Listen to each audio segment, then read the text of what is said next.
Hi, my name is Albert Cohen. I'm a Brooklyn College alumni, and I am currently a physical therapy student at LIU, and I'm here today to tell you my story. So, I was born in Mexico along with my two younger sisters, and when I was 5, my mother had woken me up frantically one morning saying, "Grab your sisters, we're leaving." And I was just in a daze, um, and in the whole panic, I went and got my sisters because I knew in the back of my mind what was going on. We were escaping from my abusive father in Mexico, and so we did. That morning, we got on the first plane out with barely one suitcase of clothing. We had taken an airplane and immigrated to the United States and landed in Brooklyn, um, where we had begun our new lives. And our lives were never the same after that. We were a poor family from Mexico with no legal status, and my mother had to work extremely hard to raise my sisters and I. And I remember I was too young to realize at the time what I had. And when I started high school, I was very resentful of my life.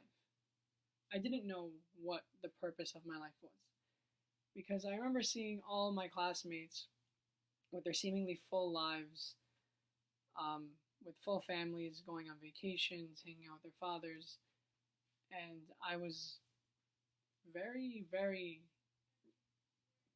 upset that I didn't have that. I didn't know who I was and what I was supposed to be doing. But there was one story that impacted me and changed the course of my life forever. So in high school, my mom would always pack me lunch to take with me that morning. And one winter day, there was a snowstorm out, and as usual, my mom had packed me lunch, and I had left to school. And then I'm sitting downstairs in breakfast in the cafeteria, and out of the blue, the security guard comes down and tells me, "Hey, Albert, your mom's outside." And I was like, "Oh, that's weird. What do you mean she's outside? It's snowing out. Why would she come here? We don't live the school is nowhere near my house. Why would she walk?" And he's like, "No, she's outside." And I was like, "Okay." So I run upstairs to see what's up, and I open the door, and there she is, huddled up in her jacket, freezing, holding a bag. And she said, "Albert, you forgot your lunch at home." And I froze up, and I was speechless. I told her, "Mom, did you really walk in the snow in the storm just to give me my lunch?" She's like, "Yeah, I didn't want you to be hungry." I, hugged her, kissed her goodbye, and she left, and I took my lunch. And I had spent the next 2 hours maybe just outside walking around crying and thinking to myself, how could I be resentful of my life when I have such an amazing mother? And that was a turning point for me because I had realized that instead of resentment and anger and sadness, I should feel appreciation and happiness for what I have. And that's what I did moving forward. And that helped me figure out what my purpose in life was at the time, which was I was Albert Cohen, and I was in the situation that I was in, a Mexican Jew, immigrating to the United States with no legal status, and I had decided on very early on that I was going to do everything in my power to make sure that my family can come out of this situation that we were in. And so I did that. I made sure to get the best grades, to always stay on top of my schoolwork so that I can one day go to college and get a career and drag us out of the hole we were in. And I knew myself well after that. I told myself, this is who I am. I'm fighting for the survival of my family. I'm Albert Cohen, and these are my skills. And then, thankfully, I was able to make it to Brooklyn College with a full scholarship through the Macaulay Honors Program. And in college, I had gotten a very unique opportunity through the Hillel to explore who I was.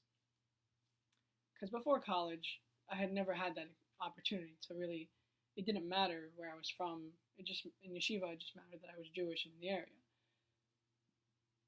But in college, there was a lot of emphasis placed on ethnicity and background and intersectionality. And it was a unique opportunity, so I took it. I had joined and attended many events and gotten very involved my first year of college. And I came to realize that I was very intersectional, apparently. I was a Mexican Jew who's also Syrian and an immigrant and lower class. And I realized all these things that I'd never actually thought about before. And in the beginning, it was great because I had finally begun to unravel my past and understand more why my family was in the situation we were actually in. And as time went on, I had slowly started to lose my sense of purpose. And it was replaced by my sense of identity. Throughout college, especially my first year, I had spent so much time being told what I am, and what mattered about me. And it seemed to me that all that mattered was where I was from and what I was born to.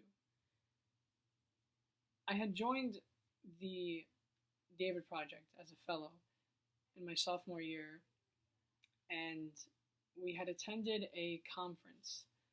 I was lucky enough to be one of the first people to go to the Latinos and Jews conference in Miami. And at this conference, the conference was about building a bridge between the two communities, Latinos and Jews, and finding out our differences and making allies of each other. And when I was sitting at this conference in the discussions, everyone would have their thing. Everyone said, some people would say, I think that immigrants should be treated right because I'm an immigrant. I think Jews should be treated a certain way because I'm Jewish. I'm from here, so I think this. I'm from there, so I think that. And I was sitting there almost in the middle thinking, I'm both of these things. I'm a Jew and I'm an immigrant. And I feel that my morals and beliefs aren't because of where I'm from. It's because of the person I am. But it seems to me that the person I am is only defined by where I was born. Because that's what everyone emphasizes, is where I was from.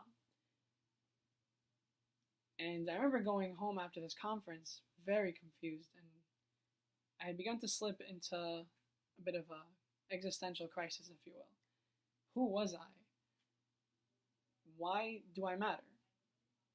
It seems to be from my experiences that the only reason I mattered was because of my intersectionality. The only reason certain people wanted to talk to me was because of where I was from. But I didn't feel like I earned those titles, those labels that I was given. I don't feel like that was me. I feel like that was just what I was born into. And so I had gone on to explore myself further and push myself to think, maybe this is what everyone else thinks, but what do I think? How do I see myself? Where do I find the courage to be myself? And how do I define that? And slowly but surely, I had begun to remember my roots, the roots of who I was, and that was me, Albert Cohen, the person who drives himself to make sure his family comes out of their situation, the person who wants to work hard to achieve things.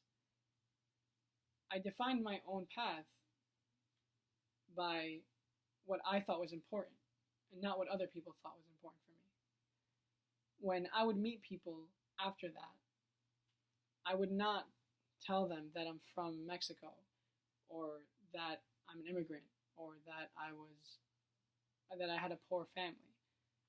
I would introduce myself as myself, as the person that I saw, that I think that I earned.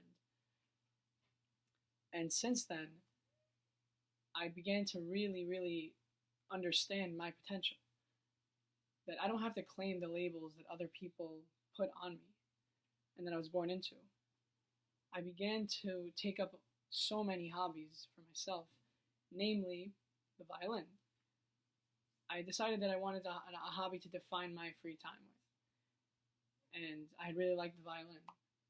And I wouldn't even have had the notion or the motivation to pick up such a demanding hobby such as that if I wasn't comfortable with myself as I defined myself.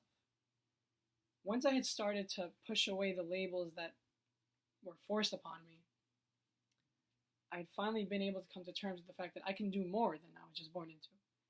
I can do much more. And that's what I did. And I began to take harder classes, and I began to get more involved. And the more and more I got involved, the more and more I was able to define myself with the things that I earned, with the things that I did. At the end of the day, I realized that what I was born into, or what anyone was born into, was just a roll of the dice. Everyone has a different situation. Everybody is born into different circumstances with different labels that they can wear if they want to. But that shouldn't. But I want us to explore what it would mean to not force those labels on people. And that maybe just because somebody was born into a certain family or a certain ethnicity or a certain race, that shouldn't be the only thing that defines their worth. People are more than that. And as professionals, reaching out to students every single day, I think that we should remember that students are so much more than what they have on the surface. Everyone has an internal motivation to them. Everybody. Everyone has reasons why they do what they do.